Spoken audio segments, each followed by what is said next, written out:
Hey, I wanted to do this quick video and show you a new plugin I just released. Defer Report Load on Tab Focus.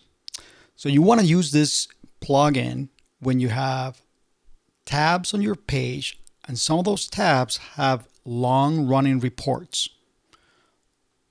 Let me show you. I have this demo page with a demo application and I have slow running reports here. Let's remove the plugin and then I'll show you how to put it in place. We'll save this. I'm also going to undo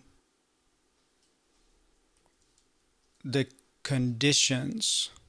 And I'm going to leave that to submit. I'll show you that in a second. Here's my tab. All right.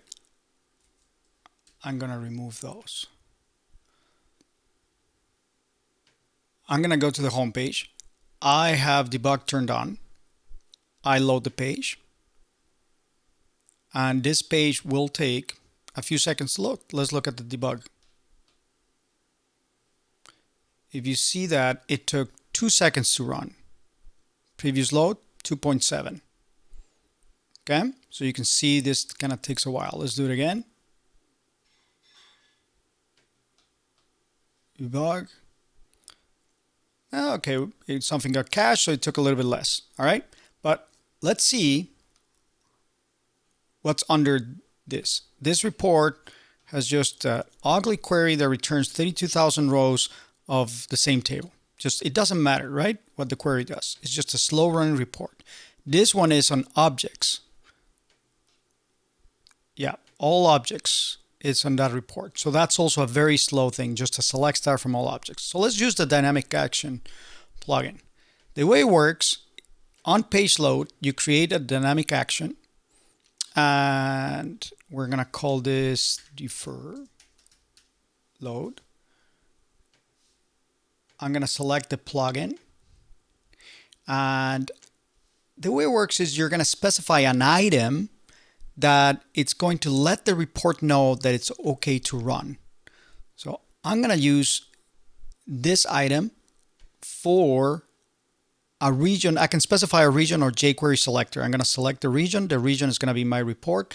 So I'm going to select the tab 2 report, which is a slow report. It's already a page load trigger or dynamic action, so I don't need file initialization. I need to specify the item I was telling you about. So on my query, I'm going to specify the item. This is a key here. This item, we're going to start it as no, that's an N, and then the plugin will switch it to a Y, and then refresh. When it's a Y, it will load.